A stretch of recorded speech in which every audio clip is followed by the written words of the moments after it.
Hi, I'm Professor Rex Kuntz, and today we're going to talk about themes in Latin American visual culture.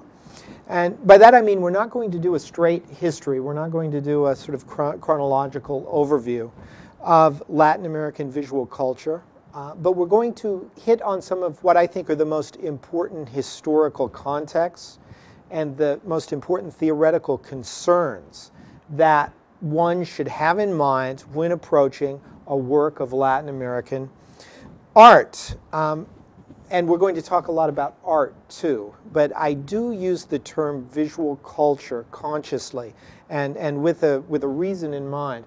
But we're going to see that as the lecture sort of progresses, and specifically as we get towards the end of the lecture. Now, the way I wanted to approach this was to jump right in with what I think is probably the most iconic set of people and images. And if we could just bring those up rather than look at me. All right.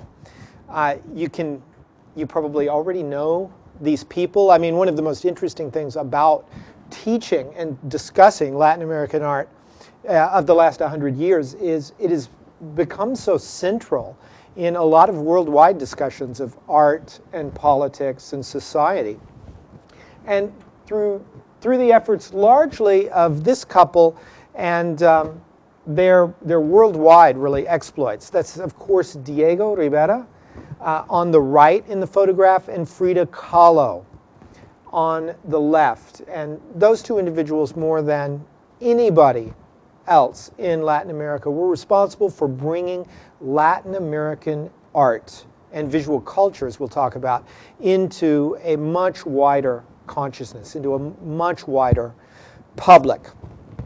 To understand specifically the output of Diego Rivera, we're going to talk about him at length here, you really have to think about the context in which he painted. Rivera was a product of the 1920s.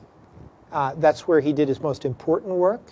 That's where he really entered the world stage in a way that few Latin American artists have before or since. And it shaped him in turn. Of course, the 1920s were the time that Mexico, as a revolutionary country and the revolutionary government, set up more stable, more lasting institutions, and specifically wanted to communicate a particular visual idea of what the revolution was. They wanted to create a visual identity. And they did this consciously. This is the absolute fascinating part for me. And the chronology of it, the sort of context of it, is complex. But I want to focus on a few things. The movement that attempted to define the Mexican Revolution visually, we call now Mexican muralism. Of course, it wasn't called that at the time. But looking back, that's what we give the name to this movement, the artists that included Diego Rivera, and the institutional support that was given those artists specifically in the 1920s. Well, Diego Rivera studied, in fact, he was not a participant in the revolution. This is an interesting side note. He was in Paris during the entire revolutionary moment. He left Mexico in 1907, just as things were beginning to, of course, come to a head. And he was not called back from Europe until 1920. Now, when he was called back by the Mexican government, who initially gave him the scholarship to go study in France in the first place. He was called back to help create a sort of visual identity, again, for the Mexican government, for the revolution, to give shape, visual shape to this incredible transformation of the country. The art was specifically to embody the New Mexico, and he was coming in under the aegis of, and really under the tutelage of, a very important intellectual called José Vasconcelos. Have we talked about Vasconcelos in the revolution? Well, let me talk a little bit about Vasconcelos. He was a political radical in the sense that he was very committed to large-scale education. Large-scale popular education. He was made Secretary of Education in 1920 and served in that post from 1920 to 1924. And in 1925, sort of as the summation of his experiences attempting to set up the first large-scale public educational system in Mexico, he published a book called that still has resonance for people and still, in fact, is part of our common cultural parlance. He called it La Raza Cósmica, in which he argued that the Americas were really the seat of the cradle of a new race of people that were going to develop a new beauty, a new sense of beauty, a new society, not the sort of exclusionary European politics that we had seen previously. That the Mexican Revolution was a harbinger of much larger developments that were going to be enacted by this new sort of fifth race of humans. Of course, the whole idea of race now is incredibly problematic, but Vasconcelos used it with aplomb, used it without any doubts whatsoever, and gave them really the big impetus for the valuation of mestizo at the center of Mexican cultural politics comes through no small part in this book. Now, for us as visual people, as art historians, what's interesting about this whole Vasconcelos and his bringing Rivera and getting some other artists together and attempting to create this new visual vocabulary is that he believes that he is forging, sort of by fiat, by patronage, he's forging this new ideal, this new sense of beauty that he is eventually going to write about in La Raza Cósmica. What is extremely interesting for later develops is Vasconcelos was not interested in purely political art. He was not interested in having Rivera talk about the march of history in a Marxist sense. He wasn't interested in Rivera painting a lot of revolutionary workers triumphing over the evil forces of 19th century mercantilism and capitalism. He was interested in patronizing an art that was going to, in fact, create a new sense of beauty. He's very, very big on this, that the new race needed a new sense of beauty. The Greeks and the Greco-Roman world had created the old European race's sense of beauty, and now we're going to get a new one.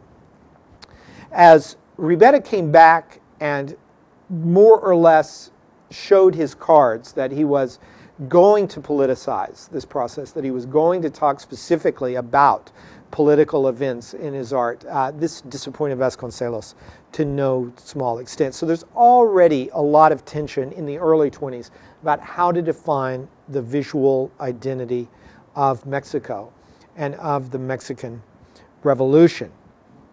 For Rivera, it really is, and if we could get this up again, for Diego Rivera and for several of the other artists that we're going to talk about later, the Mexican muralist movement, this idea of painting for the people, had to deal with history.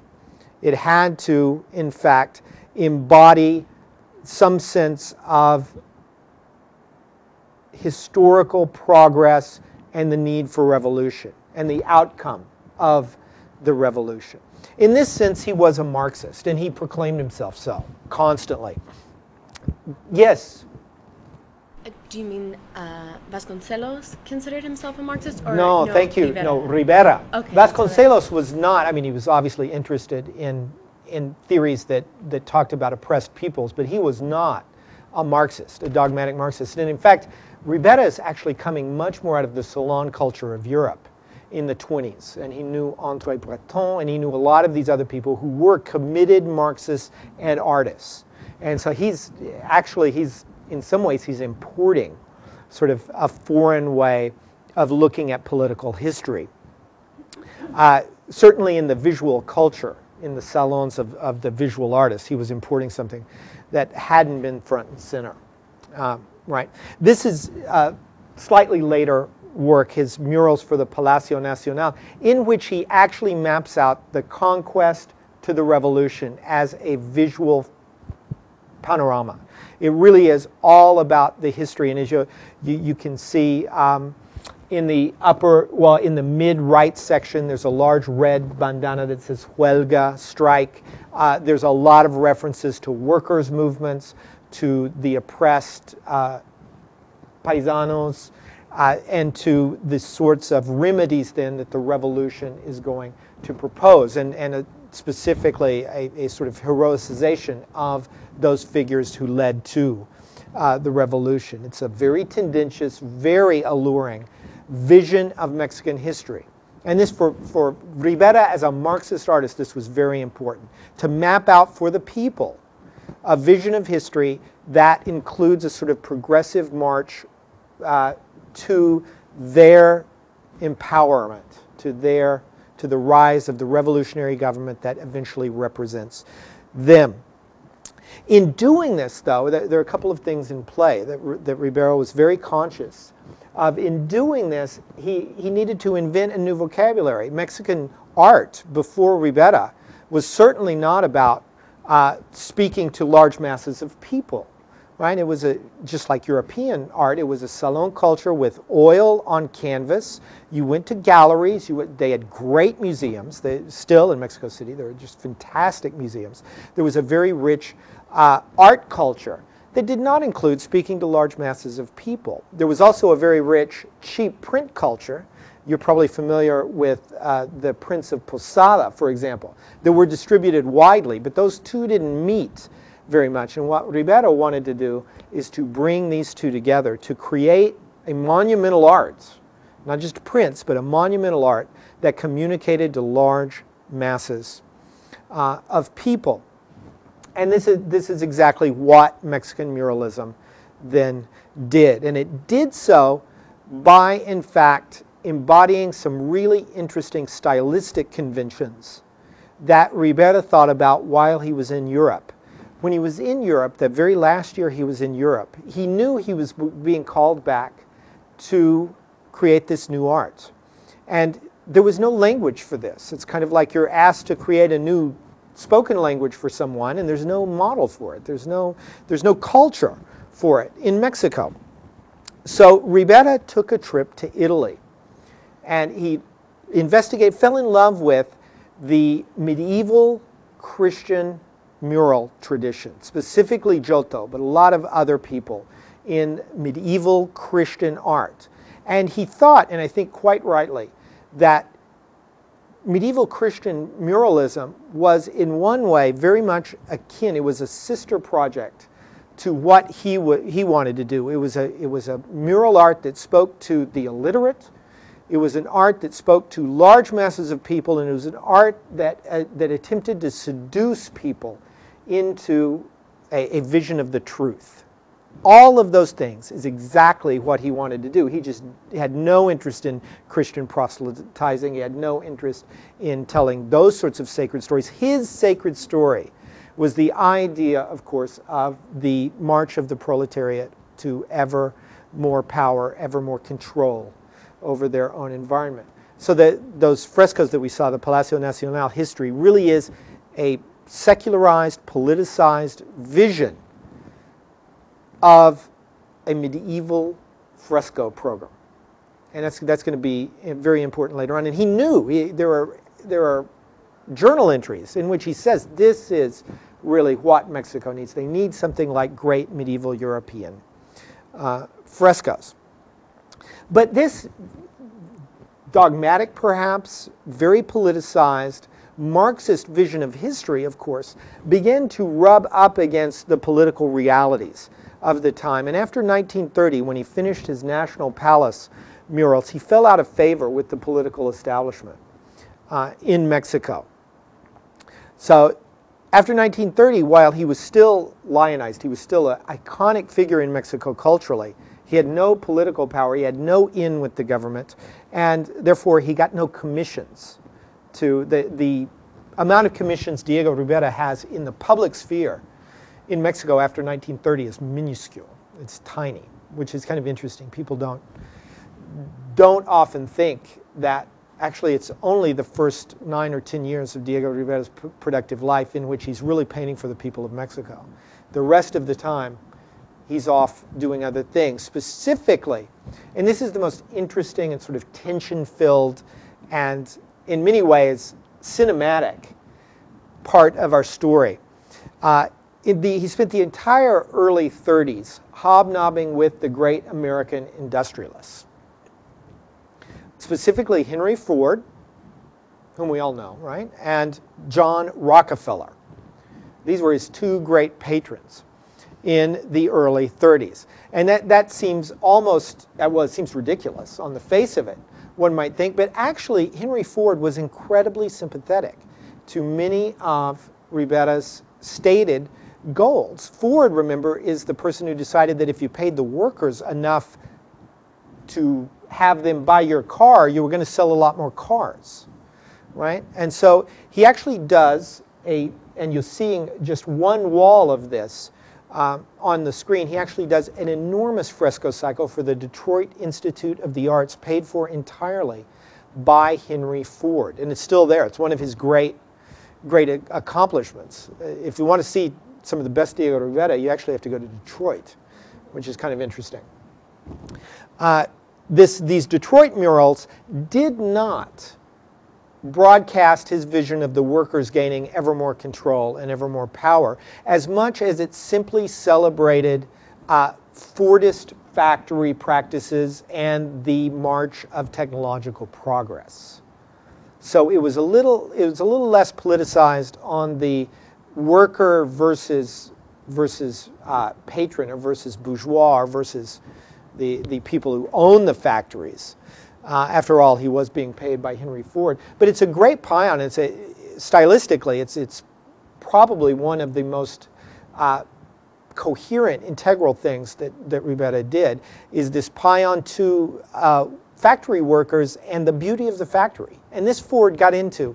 I mean, this absolutely rang Ford's bell. He loved his factories. He thought they were sort of works of art at this same time. And in fact, you have one of the greatest American photographers of the first half of the 20th century, Charles Sheeler, working for Ford, photographing these things. And these become icons of modern art, his photographs. So you have a lot of this going on. Rivera was constantly in the front pages of the New York Times and the Detroit Press and all of the American papers, sort of working with Ford on this. And so in 1933, he moves to New York, and he is chosen to be the decorator of one of the main foyers of the new Rockefeller Center. And you probably have all seen that in the show 30 Rock, or on the New Year's Day things, Christmas celebrations. And that was going to be a Rivera commission. But Rivera, I think, and quite wisely, quite sort of like the cagey man that he was, manipulated the media so that it was a Rockefeller versus Rivera scenario. In that Diego, and this is the masterwork of what was going to be the foyer of the entry to the Rockefeller Center. It's called Man Controller of the Universe, or when he was doing it for Rockefeller, he kept calling it Man at the Crossroads. But this particular mural was about the harnessing of energy, the human ability to harness energy. And then I think what the subtext was, of course, that begs the question, harness the energy for what? And this is where Rockefeller and Rivera could not see eye to eye. Because Rockefeller was very interested in people who were going to harness the energy, like here's Rivera and Trotsky on the lower right, harness energy for the good of the workers. In fact, Trotsky is immediately above that photo that you see. Lenin is immediately above and to your left of that photo as well. And Rockefeller could not stomach Lenin and Trotsky being in the center of his, greatest building achievement. And that, in that sense, he was probably a little more reactionary than Ford. But I also think that Diego was specifically pushing him to sort of make a choice one way or another. Are you going to basically legitimate the communist revolution in Russia in the foyer of the greatest capitalist building of the 1930s? Or are you going to have me paint over it and I'm going to get an enormous amount of excellent press off it. And of course, the choice number two, is what happened. Rockefeller, and he looked a lot like a uncultured goon, but Rockefeller then made Rivera paint over it. The American intellectual establishment got up in arms. There were a lot of very mean articles written on Rockefeller, a lot of really excellent caricatures done on Rockefeller around that time.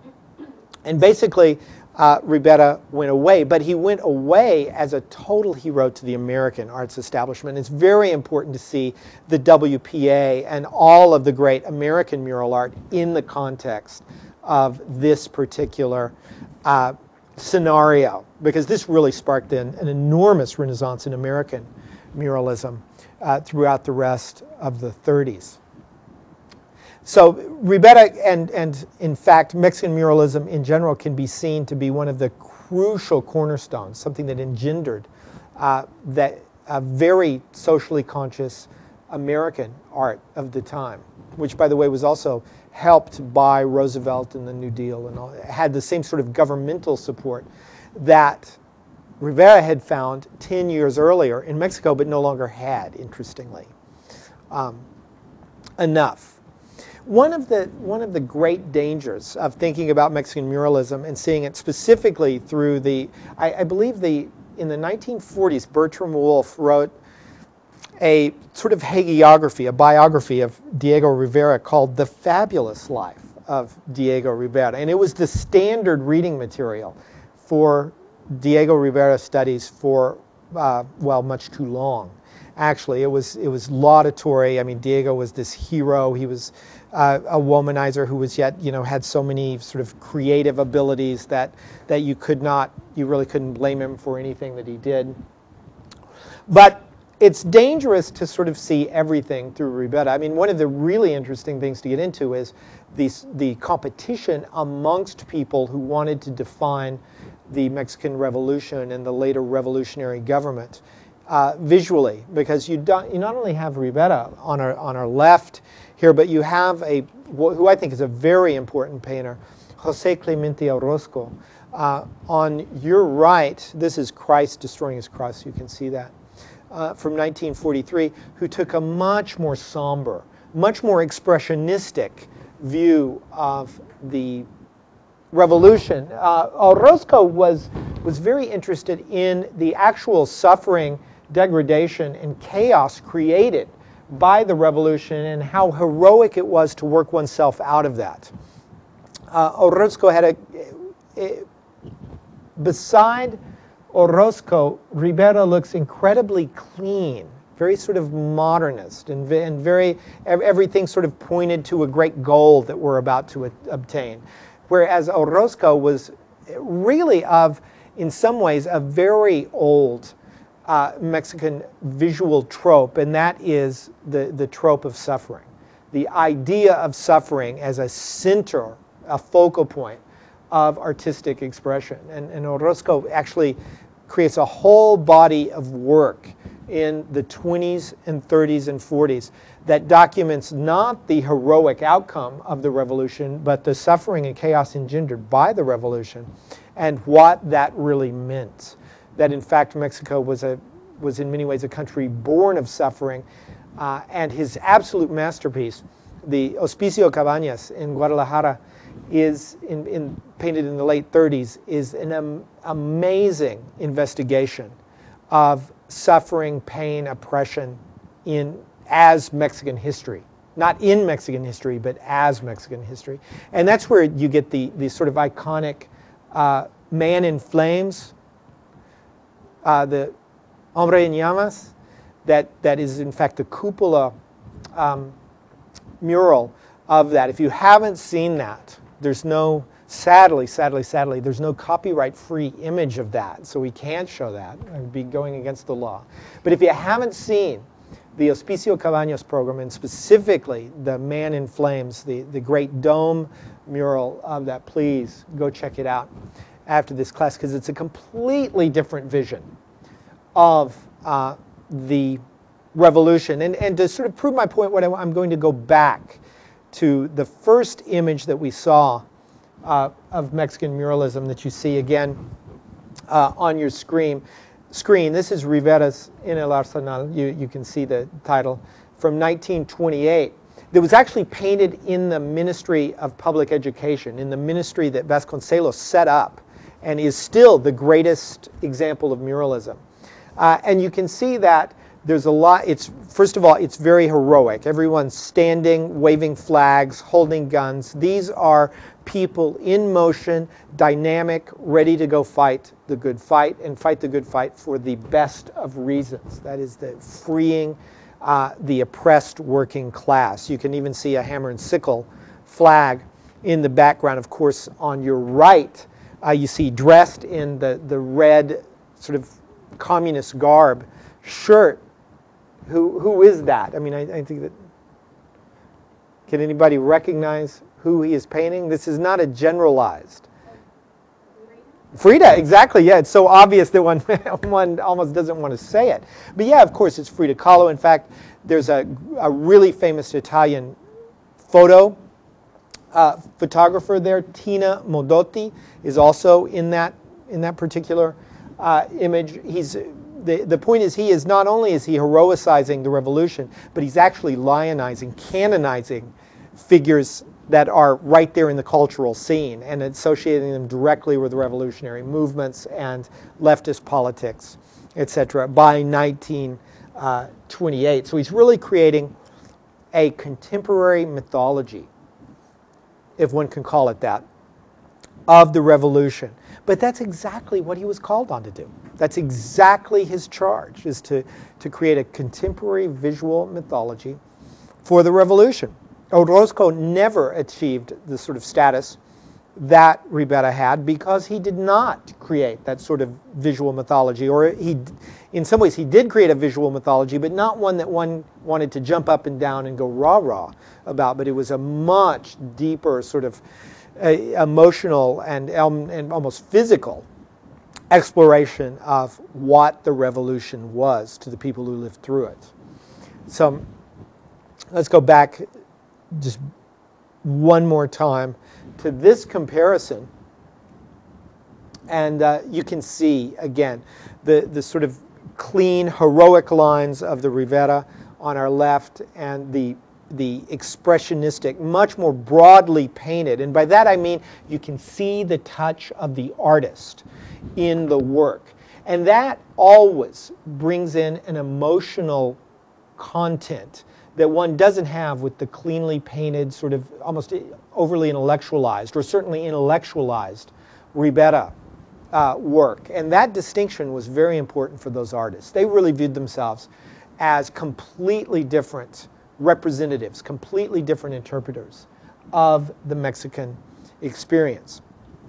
Now, all of this must be seen in light of what went on just before.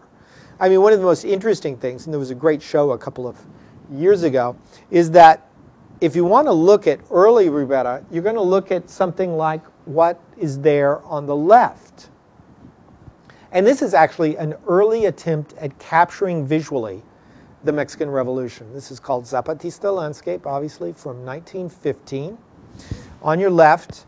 And it is anything but an easily or legible, easily read narrative about heroic people going off and fighting the good fight. This is an exploration of what it means to represent something. And in that, he was totally European, which makes sense because he was living in Paris. He was good friends with Picasso. He was good friends with Amedeo Modigliani, who is one of the people in that Met show at the MFAH right now, actually did a portrait of Rivera, which is quite good. The point is, he was part and parcel of the Paris art scene and interested in a lot of these same things, like you see a Picasso drawing on your right, in a style that we call Cubist. Cubist because what these people were interested in doing is sort of taking apart the visual experience that happens over time for us, and breaking it down into little planes of visual experience. Like one moment I see this, another moment I see that. And that's why it's so faceted and broken up and so in many ways hard to read. because it's really about how we experience an object over time. It's not meant to be easily legible all in one go. Now, you can see why when Diego then gets this call or letter in 1919 saying, okay, it's time to come back, we're going to create a new visual language, 1919, 1920, you can see why he would say, well, I'm going to go back to Mexico and I'm going to then, wow them, seduce them with this Cubist style, and they're going to understand everything about the Mexican Revolution through this Cubist style. That's not going to work. He knew that wasn't going to work. In fact, most French people didn't know what was going on with Cubism. There was a lot of virulent critique of the illegibility, the hermetic quality, the sort of over-intellectualization of this movement.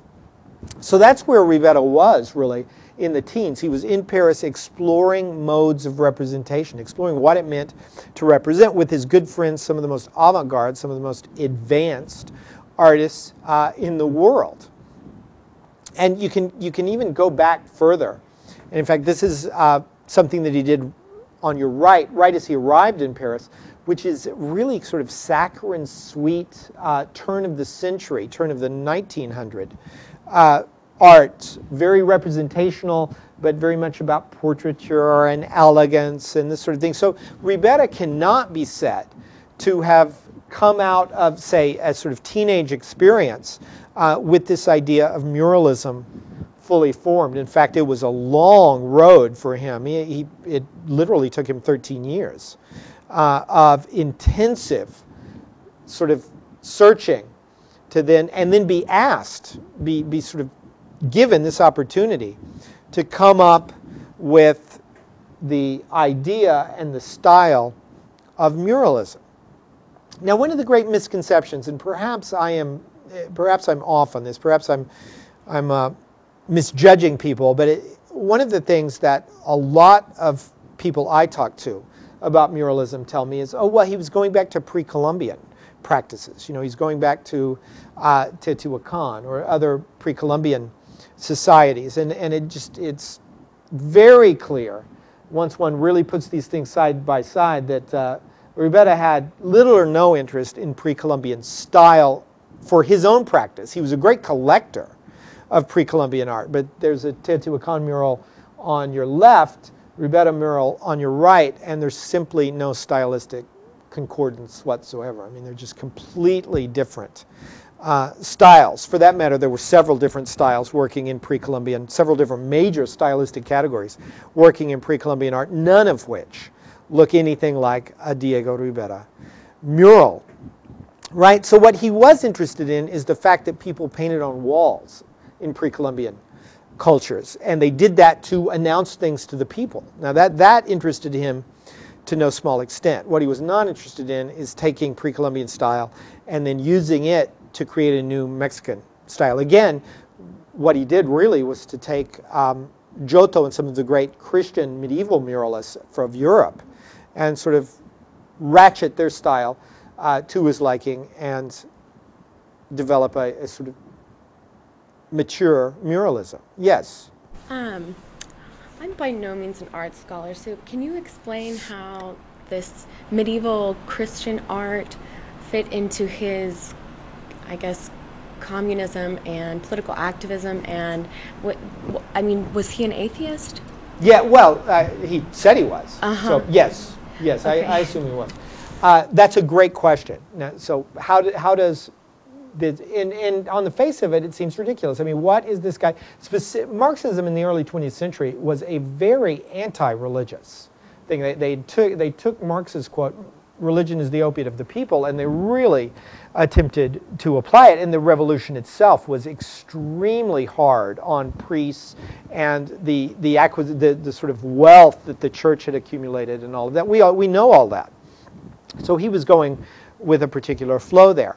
But when he looked at a Christian medieval mural, he saw people who could paint stories, and stories of a progressive, didactic nature, and could make people, peasants, illiterate people, the general people, they could make these stories come to life. What he really did is he replaced the stories of Christian salvation with Marxist salvation. He replaced the saints structurally with the leftist martyrs and heroes. And he rolled out muralism in exactly that way. And okay, one of the things one could come back and say was, well, you know, what a kind of derivative guy. But the fact is, he was tired of trying to always do something new, and he wanted to communicate. He wanted to talk to the people. And how do you talk? You don't talk to the people by slamming them with a language they don't know. I mean, actually, that was one of the big criticisms of the church. It was Latin mumbo jumbo. Nobody understood anything. You weren't communicating with the people in a language they could understand. Diego was very wise in the ways of media manipulation, as we saw. He knew that he had to forge a language that these people could hook into. He had to forge a story that these people could, even if they didn't agree, they could sort of see how the saints and the leftist heroes were the same, and they could make that switch very easily. And so what he does is he structurally transforms a language that's already there, that's already ready to go for him. And in some ways, of course, the medieval mural tradition had already traveled to Mexico. And it was all over the 16th century monasteries, but by that time they had been painted over for various reasons, a lot of different reasons. That's the whole colonial, of course we're just completely ignoring the colonial history of Mexico, which is deep, rich, profound, but really is in some ways not at issue here with Rivera because he's not paying any attention to it. Although in that way it was too part of the equation. In fact, what's interesting is it's Frida Kahlo who pays a lot of attention to colonial art, whereas Diego doesn't. In some ways, he feels it's tainted. The whole colonial experience is tainted because it has such a close connection with the Spanish. And so he discounts colonial history and he discounts colonial art forms for that very reason. It's his consort, Frida, who is constantly saying and constantly doing in her art, you really should look at the colonial visual heritage of Mexico. And Diego is kind of like, that's not heroic enough for him. He's either pre-Columbian or modern revolutionary. It's a very interesting dichotomy that they played out politically and visually on those two. Now what happens though is that there's a certain sort of orthodoxy then that Mexican muralism establishes in Mexican art, in the Mexican art world over the 30s and 40s. If you don't paint murals that have an uplifting effect on the people, then you shouldn't be doing art. And you certainly won't be getting any government money, right? And what of course that does to young Mexican artists is it makes them angry, it makes them feel like they're being choked, and it makes them feel like they are not members of a wider world. It's just a closed little world really centered on Mexico City. And so what happens, and this actually happens in literature and a lot of other things too, what happens is you get a generation of young artists in the early 50s that they're led by this person, José Luis Cuevas, who decides that muralism has choked, infantilized, and basically stopped the development of Mexican art.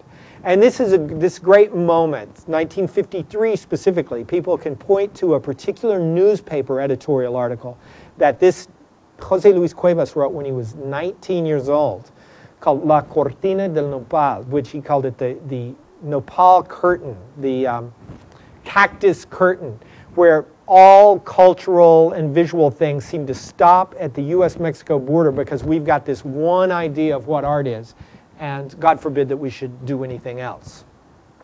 And that's called the ruptura in Spanish. In fact, it happens all over Latin America. It was Mexico City was such a center, and this had so much resonance with other artists that all over Latin America, they call the early 50s La Ruptura, which is when new modes of expression, sort of a lot of the stuff that Rivera was interested in the teens, comes back with a vengeance, and you have a whole wide range of artistic creativity, visual languages. Like you see Cuevas's sculptures here, he's actually better known for his prints. Interestingly, he doesn't do paintings. He does a lot of prints so he can circulate them more widely. And Cuevas is also, because he comes out of this world which is heavily politicized and heavily charged with media, always like following Diego and Frida around and all of that.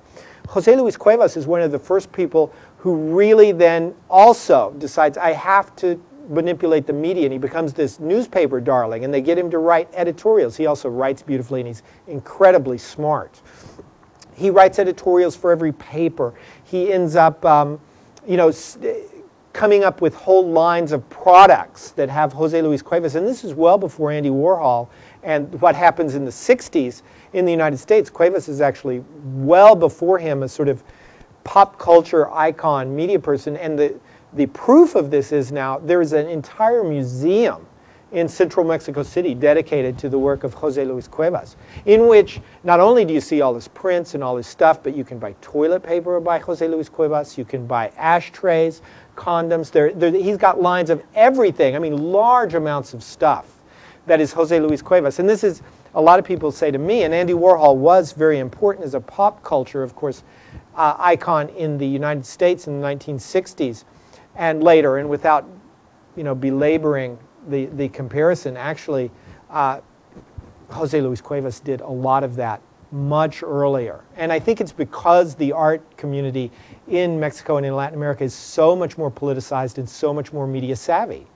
already, that sort of thing then actually is developed later in Latin American art, right? But it wasn't always this way. It wasn't always modernism and then the revolt against, muralism and the revolt against muralism, which turns out to be the beginning of modern Latin American art. From 1953 on, then, really Latin American art enters with a vengeance, enters the scene of worldwide contemporary art, and is still doing a great job of it. I don't know, has anybody been to see the Holly collection at the MFAH? I mean, that's written about all over the world. It's collected all over the world. It's become just as important as German art or French art or whatever. And it's largely because of this ruptura. Cuevas is really seen as like somebody ushering in an entirely new discourse. But before we leave all this, and that really is one of my major points, that muralism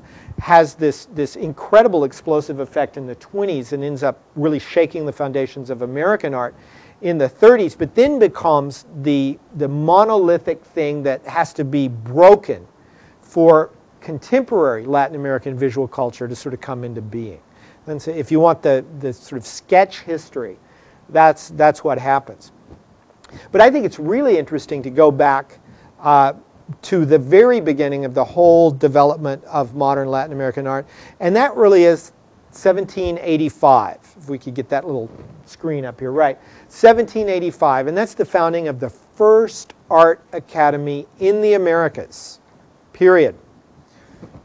North America, South America, Central America, anywhere. That's in Mexico City, the Academia de San Carlos, which, by the way, is still functioning. If you Google Academia de San Carlos, you will actually get their program of study. It's the National School of Art to this day. The oldest continuously functioning academy. The oldest academy in the Americas. Again, in 1785, there was not a single art school in New York or Boston. Chicago didn't even exist, right? I mean, this is very, very old stuff. And what the academy does is it professionalizes and it secularizes art in Mexico. Before it's professionalized and secularized any place else in the Americas. And you have to remember that before 1785, all over the Americas, in Latin America more so than most, art was the handmaiden of religion, right? I mean, artists worked for the church. That was the major patron. If you wanted to make any money, you painted, you sculpted, you were the architect for the church. This happens to be at Colman, which is one of the great 16th century conventos, churches in Mexico. But you could go on.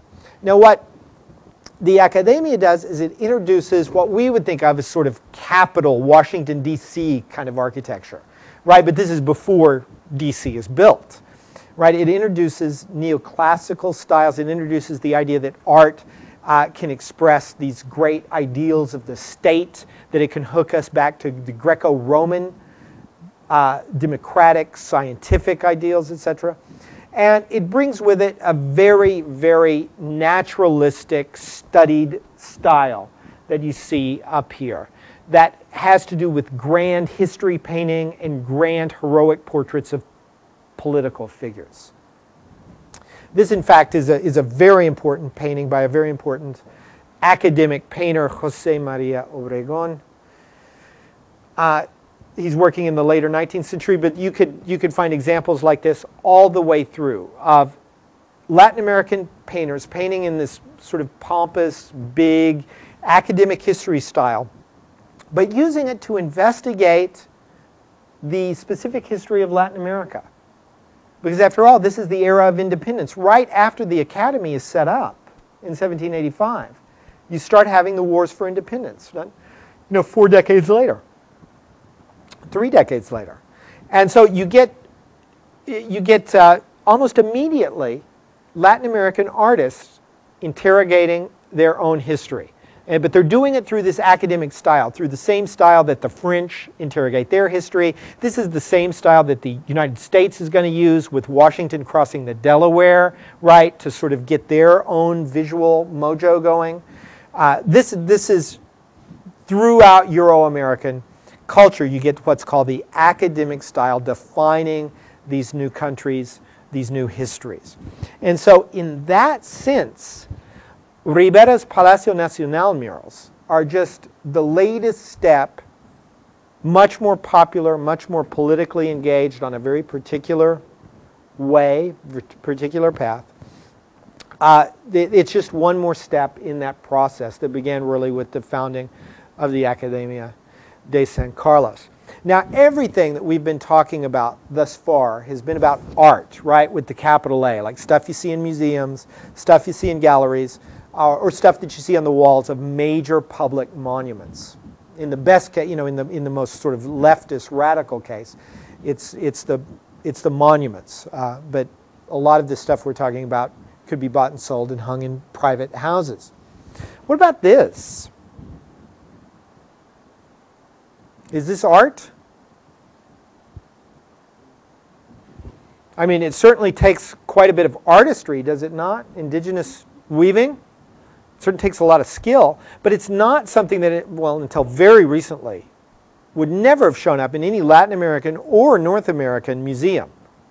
And I think that's important, that in fact this is a big part of, to this day. I mean, if you just talk about it, you can talk about it purely economically in dollars. You can talk about it in ideologically, like in the idea of what Latin Americans value and what North Americans value about Latin American culture. And this is important. This native arts, what's often called in anthropology tourist art, is actually incredibly important in Latin America economically, and I think also sort of in the mind. You go to Oaxaca today and you go to a native village and you buy ceramics or you buy weavings, and that is, you're taking back something more authentic than a lot of stuff, than a lot of things that you could get, say, in Mexico City. Yes? Do you think, I guess it's interesting that it seems these so-called tourist arts, which I guess I would call traditional or indigenous forms of indigenous art. Yeah. And in another class, I was studying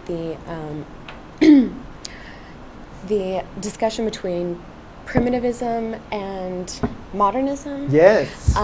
In the art in Italy and in the South, the subaltern classes, right. There was a rediscovery of their folk art, and I was wondering if you thought that was kind of in reaction to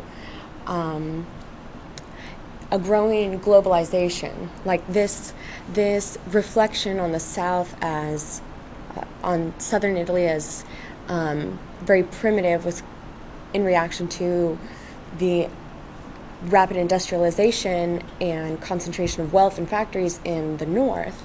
And so it seems ironic that, well, maybe not ironic, but parallel that with this kind of increasing globalization and this idea of a global village, where we were talking the other day how you can go to the Zocalo in Oaxaca City and find tourist things imported from China that they're selling. Yes, absolutely. And so do you think this recent recognition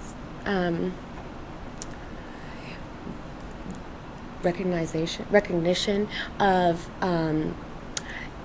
traditional art as maybe a valid art form is because that traditional lifestyle is so quickly disappearing? Well, it's exactly like recording languages, which is another one of those things. I mean, we have all these people out recording languages because they're just going away. I mean, you could just see them. I mean, right now there are about 70 indigenous languages spoken in Mexico. In 30 years, maybe half that, right? But and it's the same with these weaving communities and all of this. But there's revitalization. There may be, you know, who knows? Maybe there'll be more. I don't know. Maybe there'll be more bilingual indigenous people because of the way this works out in a globalizing economy. But let me go back to your initial analogy. You know, in Sicily and southern Italy, these people who are left out of the modernization process suddenly discover a sort of folklore, become the primitive other. And they can sell that primitive other to these people who are newly wealthy. Right? This is exactly what's happened in Mexico. Exactly. Now, that is not to belittle the actual artistry and the actual tradition that is involved. These women are using, in fact, I know for a fact in the communities in which I worked in Guatemala, Choquiacantel, which is really interesting in that particular thing, because what the Guatemalan government and capitalists did is they set up a huge textile mill right down the mountain from where I work. That is what Cantel is. It's a huge textile town. And then you have right up the mountain where I'm working all these women doing backstrap loom things and being paid an enormous amount of money, I mean, given the local economy, to do that if they can just get them out, if they can just find resources to get them to these people who are interested, right? And you have all sorts of different ways now to do that. But I think what's really important here, for an art historian, what's really important is, what do you call it? I don't even like calling it tourist art, because that, in some ways, it belittles it. A lot of these people are actually, well, my point was, I know that these women who weave, for example, are actually, they learn from their mothers, who learn from their mothers, etc. This is not some sort of tradition they just invented last night. They're just finding different ways to distribute it.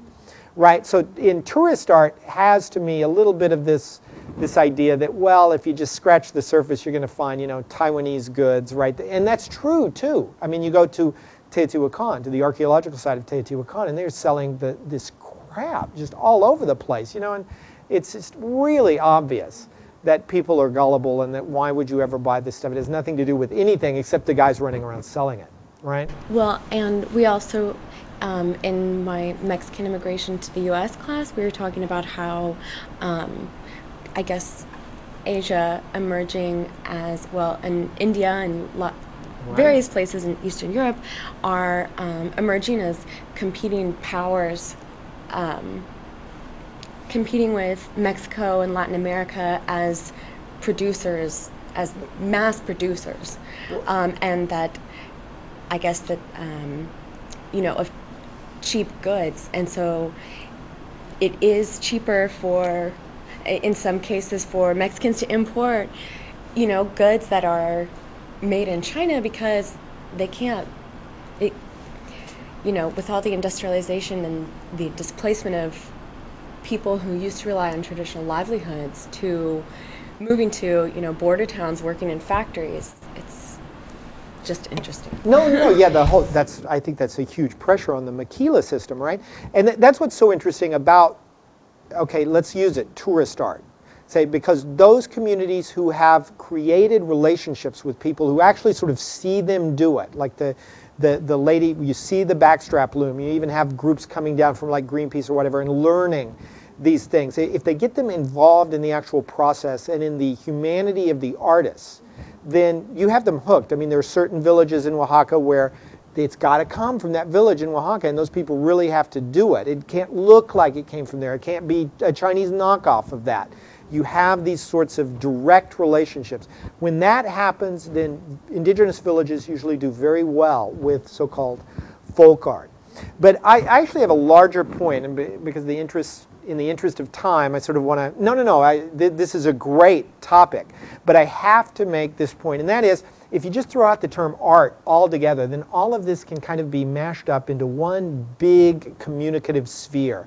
And that's why I like to call it visual culture, because when you say visual culture, then you can put a weaving by a Maya woman together with a Diego Rivera mural, together with a little retablo, right, a little tin painting, an ex voto, and all of that is very important to the Mexican visual economy, both in terms of money and in terms of actually circulating out there. And that way, if you don't call them art, you can just put them all together and sort of see how they relate, see how they interact. And not even to mention, because this is the great black hole of Mexican visual culture, not even to mention how pre-Columbian objects, looted and unlooted, circulate in the world art market. Believe me, that's a whole can of worms that we can't get into right now. That would be an entire class.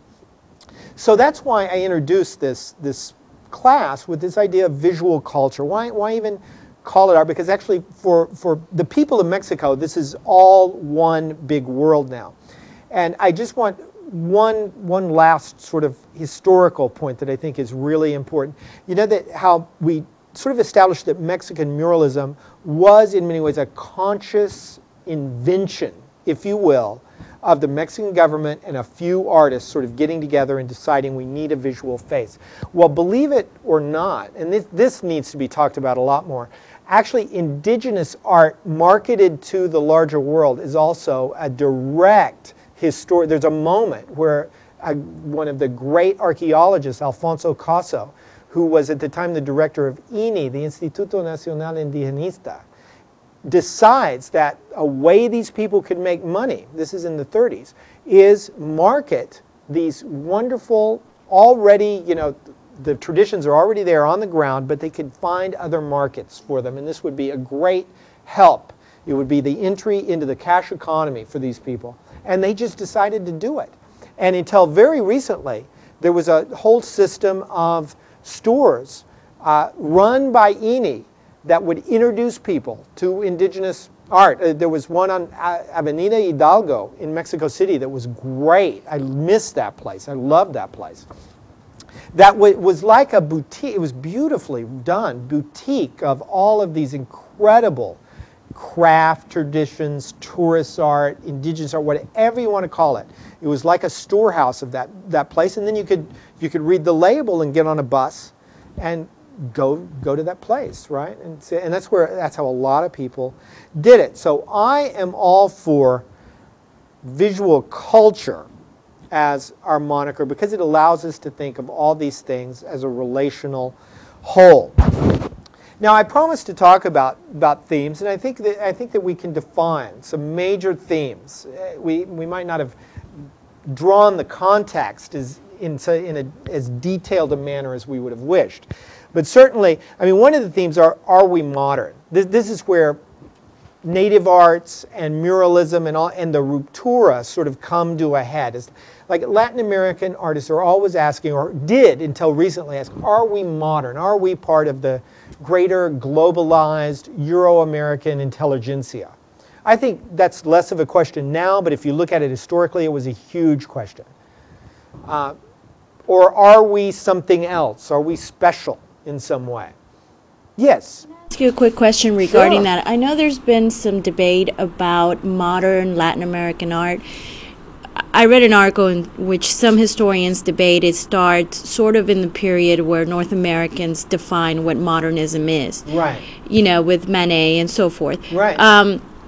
or does it really start, like you were talking about, really when it's the reaction against the muralists, when it's moving towards a whole different direction? Because, I mean, even throughout colonization and the independence, I mean, most of the art, like you were saying, was being produced under the standards of the academy. So really, they're not developing their own art. It's sort of coming from Europe. But it seems that in the 50s, like you were pointing out, especially with Jose Luis, is that it sort of shifts everything to a new modern art in Latin America. So what would your opinion be on that? I would actually say, because I love deep history and I deal with a lot of ancient stuff, I would argue that the establishment of the Academia de San Carlos is really what sets the whole ball in motion, because you can't have the rebellion against, you can't have what a lot of people call modern art unless you have academic art already set up. I mean, one of the huge problems with American art history, the history of the United States, is they get started so late relatively compared to Mexico, say, that they don't have a big academic tradition. I mean, the art schools are founded literally 100 years later in North America than they are in Mexico. And so Mexico has this rich tradition of academic painting that, quite frankly, the United States is 50 to 75 years behind on. So you get that rich tradition of academic painting, and there really is something to push against. Then when they start sort of rebelling against it in the late 1800s, early 1900s. So I think it's the establishment of the academic tradition, profound establishment of the academic tradition, that gets everything going. And then you rebel against the sort of hermetic modernist stuff by inventing muralism. And then, of course, the social context is so important, as we pointed out. And then that becomes its own dogma, its own orthodoxy. And young, especially Mexican artists, say, it's el rechazo, I can't deal with that anymore. And there's a lot, we're part of the global intelligentsia. That is one thing they're saying very strongly.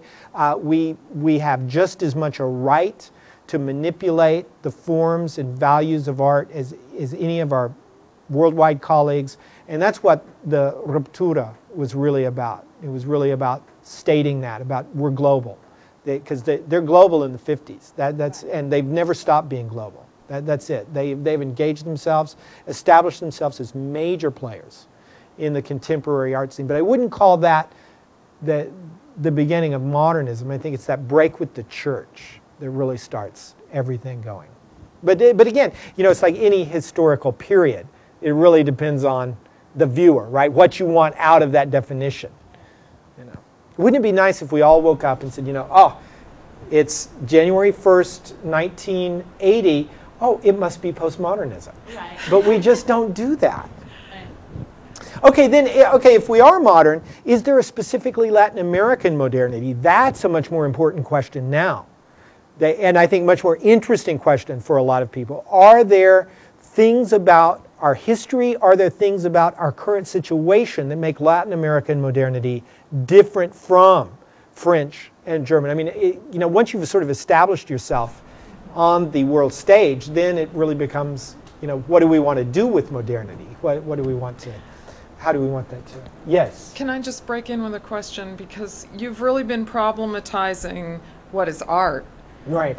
But we also should problematize, at least for a couple minutes, what is Latin American? Oh, absolutely. About art and or visual culture. When Mark Zimmerman spoke, he talked talked about cultural studies and cultural theory and a little bit about literary criticism.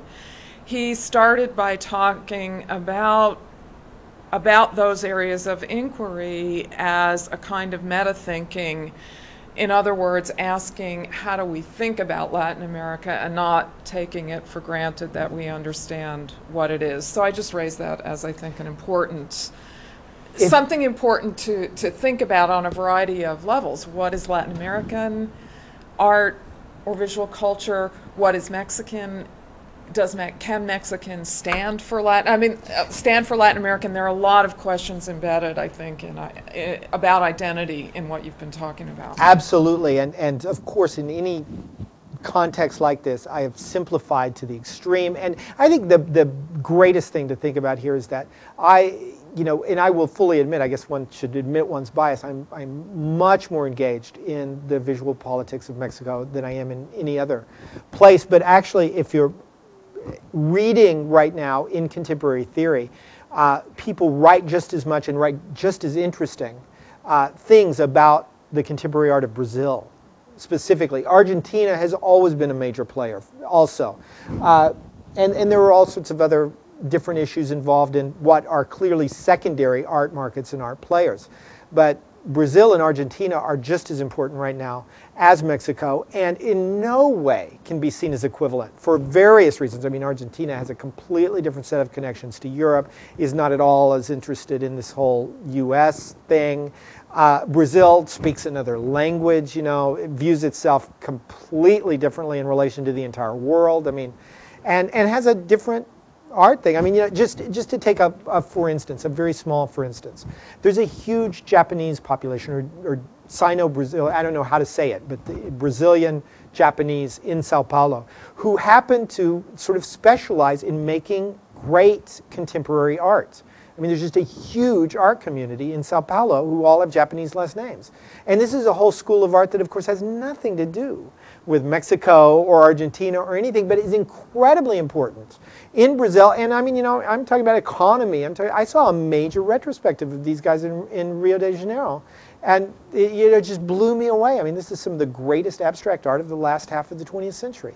And yet, you couldn't invent them. I mean, who would even think that this is, and that's just a small for instance. But again, yeah, you just can't make this equivalent. And we have been speaking very much in Mexico-centric terms. I mean, that's just the way we've been doing it.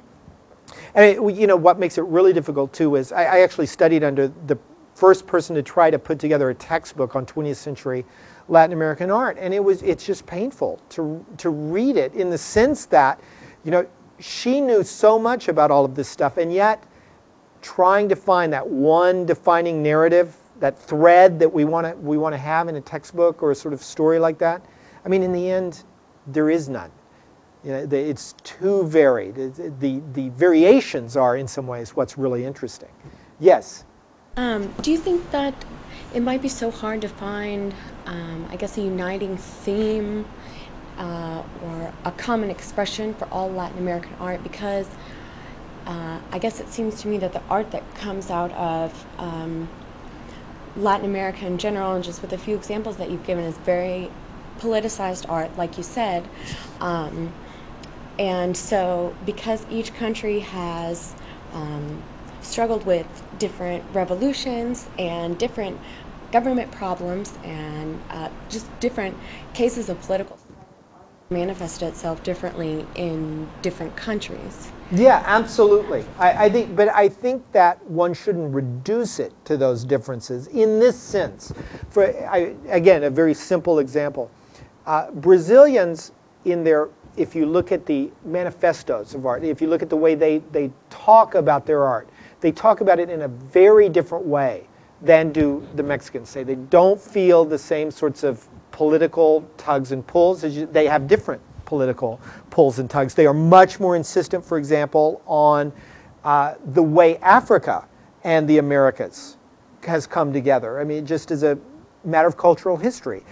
There are all these differences that are really, really, really important. Yes, and the struggles with, say, military power in the 50s and 60s, which runs through Latin American art of that period, is not the same. It's not, you can't look at all of it and say, oh, that's all military struggles. I mean, they look at it and express it in very different ways.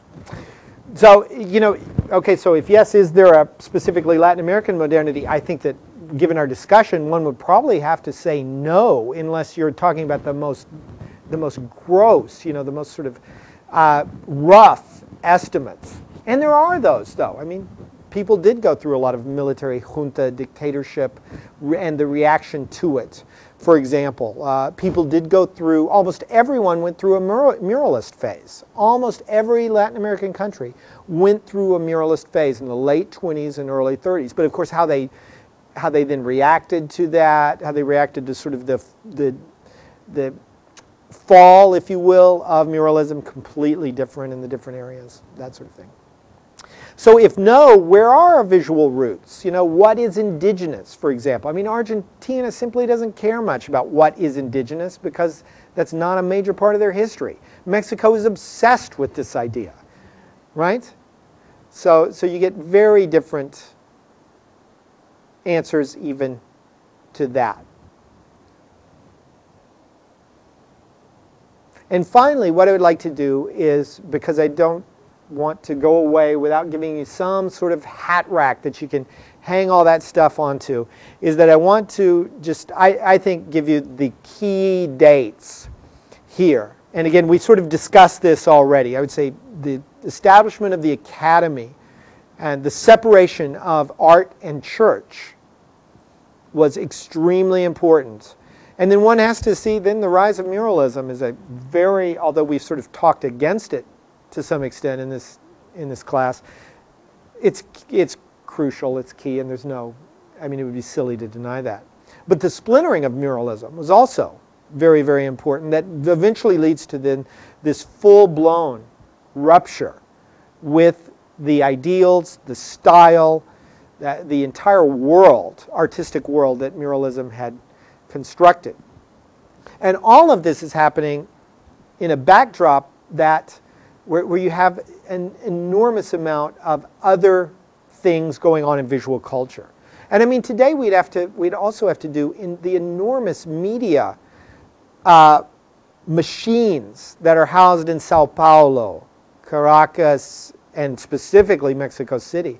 And this is a really important part of the Latin American visual scene. I find it very interesting that the TV stations are now some of the biggest collectors of contemporary art. They all know that this is one big sort of pool of ideas and images that circulates. TV Azteca has an enormous contemporary art collection, for example. We have very little time, I'm afraid, for anything else. I've really enjoyed your questions. I don't know if you have to record that, but I have. I've really enjoyed your questions.